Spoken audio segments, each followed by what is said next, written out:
Hello once again, my friends. This is Chad Calek, and welcome back to the In a Crowded Room podcast for episode number 25. I am admittedly under the weather right now, so if my voice sounds really scratchy and croaky, I apologize. But I wanted to get episode 25 up and out there because we're going to touch on a really important issue to me, and it's one that I go back and forth on. I woke up this morning, and like many of you, I saw the updates about the Christchurch Massacre. When I basically signed off, there was 49 dead and a couple dozen wounded. And it's just so very just heartbreaking. I mean, I don't think it's flower power-ish or hippie-ish or too progressive to go in today's day and age. You know, it's terribly sad that we're still out there killing each other over political or religious views. You know, in 2019, there are people who still see this as a method to handle things, and it's just, oh God, it's just horrible. I can't imagine losing a family member to something like that. Especially when, of course, like in all of these shootings, the victims are 99.99% of the time, never, related to the target of the actual terrorists, meaning that the victims didn't do anything. They were just soft targets. And it always brings up these types of situations, these shootings and massacres. They always bring up an argument that I just go back and forth on. And the argument is, well, we should have had more guns in society and a much heavier armed public so that the number 49 could have possibly been 4, if more people were armed with equal and opposite firepower. But there's also those on the flip side of that would say, well, maybe so. You might be able to keep the death toll down in events like this, but if there's more overall weapons, you're going to have more of these events just because it's a numbers game, right? There's a certain amount of these events that occur per capita, and if you increase the amount of guns that filter into a society, you're going to increase the amount of, assaults and murders that occur. And the problem that I struggle with is that one side of my brain says this is very, very, very simple. Just get as many dangerous weapons as you can out of society. The less weapons, the less chance of something like this happening. But I could also tell you that when you have a personal experience, your views definitely changed because my views changed. I had a personal experience that was terrifying. To this day, it gives me the chills. Because there's not many times in your life where you really have to consider that in 1 second from right now, I could be shot in the head and killed. And this happened to me once, and not by the hand of a stranger, but by the hand of a family member. When I was a sophomore in high school, I had an uncle named Donnie that was genuinely a nice guy. Inside of him, I saw a nice guy.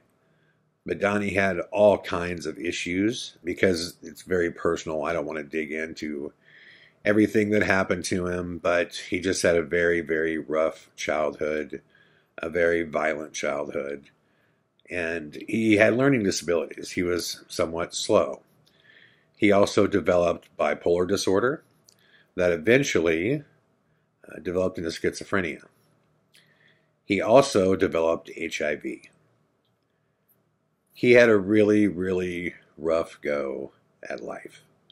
And he was always getting in trouble, always winding up going through the court system and being sent to a halfway house for a certain amount of time. And then they would release him and he would have to try to put some kind of life back together and be a productive member of society. And being my mom's brother, my dad had a soft spot for Donnie, And of course, my mom loved him dearly. So they would often be that launching pad, that place that he can come back to try to get some kind of job, some kind of place to live, and try to reintegrate back into society. Donnie also struggled from addiction, and I saw that early on. Everybody saw that early on. It was a very difficult thing with Donnie. But like I said, there were just moments where he was such a sweet guy and such a likable guy, and you just felt for him. You just felt so badly for him. You just felt like he really, really got a shit hand in life. So I come home one day and I wanted to ride my four-wheeler. Donnie had only been staying with us for about 3 days at that point, and his favorite pastime was to also ride my four-wheeler. But usually, because it was mine, he was very good about asking me if he could do it before he would just take it. And the four-wheeler was loud. You can hear it from across the town. I mean, Persia was a small town of only 300 people, but if I was riding it anywhere in that town, you could hear me within earshot and kind of tell where I was at. So I come home, and as I'm going to the house, I'm like, what is that? And I hear my four-wheeler. I'm like, that's interesting. He didn't ask me. He's just gone. So I go and I look around the house, and yeah, sure as can be, he's not inside. I go out to the garage. Yes, he's gone on the four-wheeler, but I want to ride it. So I'm going to go find him. Again, he can't be that far away. I can hear the sound of the engine. And I get to the top of about 2 hills away from my house, and suddenly I hear the engine going back down into my house, into the garage. So I'm like, he must have taken a shortcut through the street and just returned back to our house. So I turn back around and start jogging down the hill, in which I'm going to give him some shit and be like, dude, you got to ask me before you can take this. This is mine. I don't care if you ride it and have fun with it, but, I want it to be mine, I suppose I was being somewhat selfish, but I just wanted to, be able to ride it. So I rush inside, and I can hear music on downstairs, and it's really loud. And right as I, hear this music, I see Katie go running by the doorway to the kitchen, which is right next to the stairs downstairs. And she's going down just to see what's going on. And I'm like, this is weird. So I take my shoes off, and I come around the corner, and I could hear Donnie just yelling all kinds of stuff that I can't make out what it is. I can't make out what it is. So I start going down the stairs, and there's an area where you can adjust the volume from the other room to the stereo before you get into what would be my dad's pool hall room. He had a room that he set up with a pool table, and that's where Donnie's at. So I turn down the speakers, and I come around the corner, and I see Katie just stiff as a board. And I look at Donnie, and my heart sank. I am like, what is going on? He's got blood all over his face from where he clearly wrecked the four-wheeler. He's yelling about all these conspiracies about how he has an airborne version of HIV. The CIA gave it to him, and they want him dead. And I mean, really crazy, far out there stuff. And that's not the terrifying part. The terrifying part is that my dad had a 357 that was tucked and put away in the very, very top of his closet, in which Donnie somehow knew how to get it, unlocked it, and he has it fully loaded.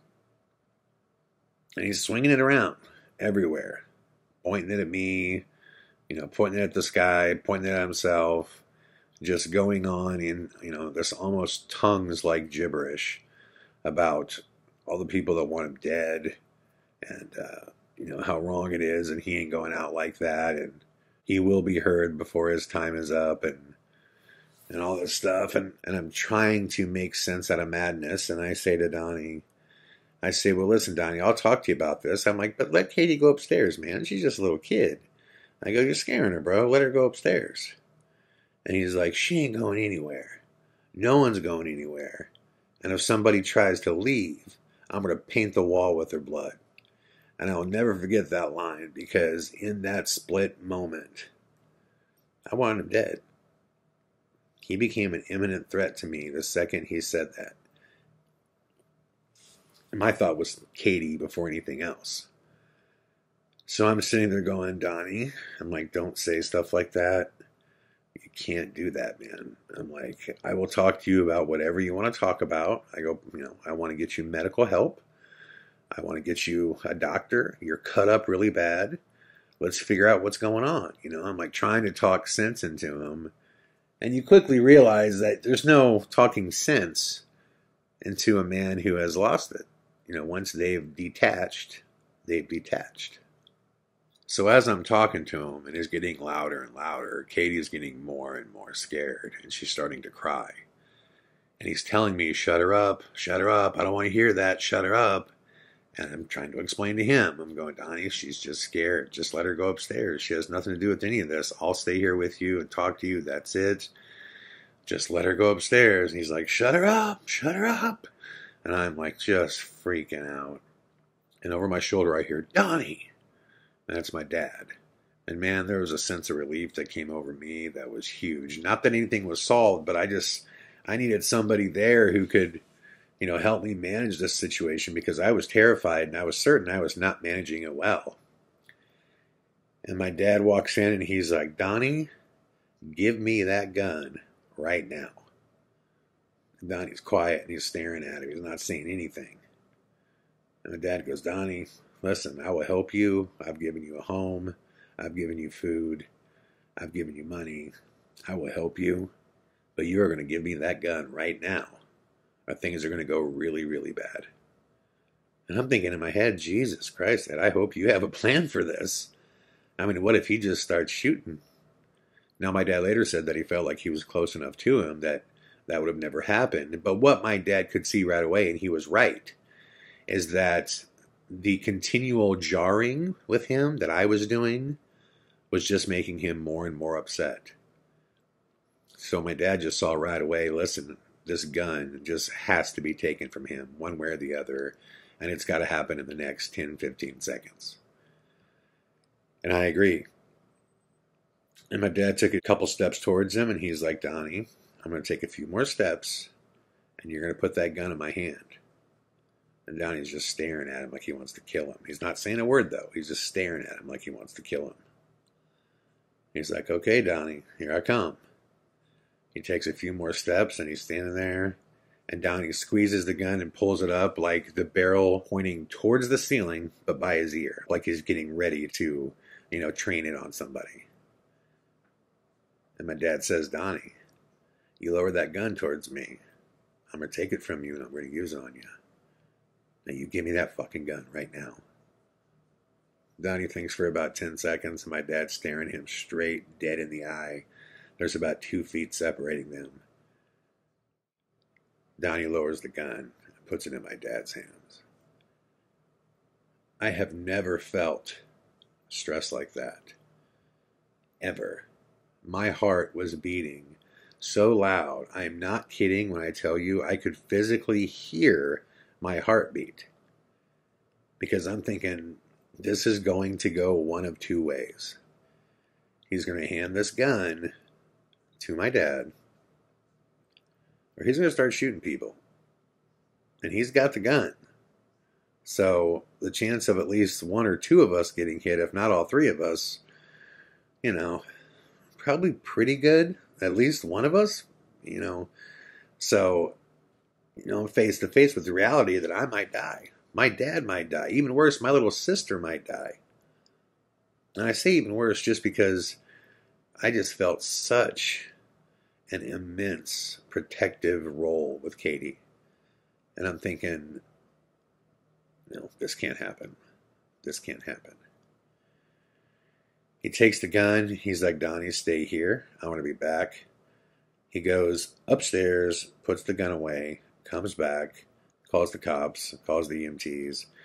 And Donnie was arrested and taken. And, of course, he was shipped back to a halfway house. And he was never again allowed to enter our home. Ever. Now, just so you know, before that moment, Donnie had never showed an ounce of violence towards myself, Katie, Brian, ever. So my dad had no reason to suspect that that was a possibility. They certainly weren't being, parents that should have known better. No one could have known. He had never demonstrated that before. But after this happened, of course, he made sure that we were never in that danger again.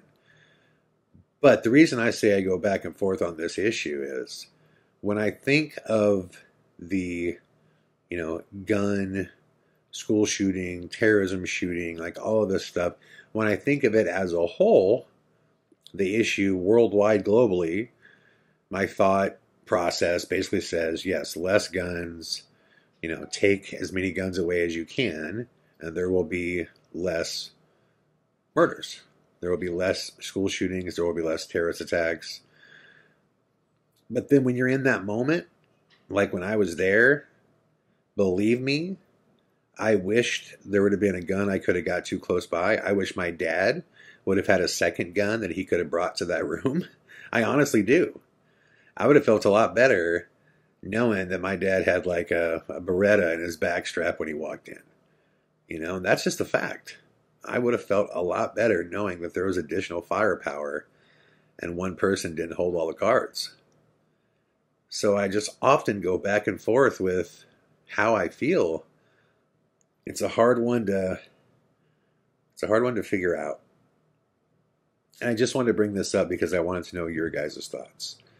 Do you think the world is safer with more guns and making sure that society can fight back when something happens like a Christchurch?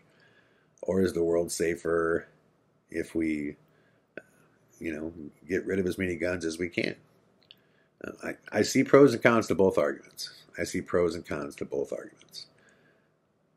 But I think if there's one thing that I will leave with everybody, I think the biggest issue is we have to get to a place where we just figure out why it's becoming okay to do these things. And what I mean by that is, what made Columbine so insane is that it hardly ever happened. And when Columbine happened, it was just like, oh my God, these two kids went in and they set up these bombs and they shot and killed all these people and it was premeditated. Think how many Columbines there have been since Columbine. There's something psychologically going on that is making it conceivable to pull off these types of things, these mass shootings. And I think that's where our research needs to go.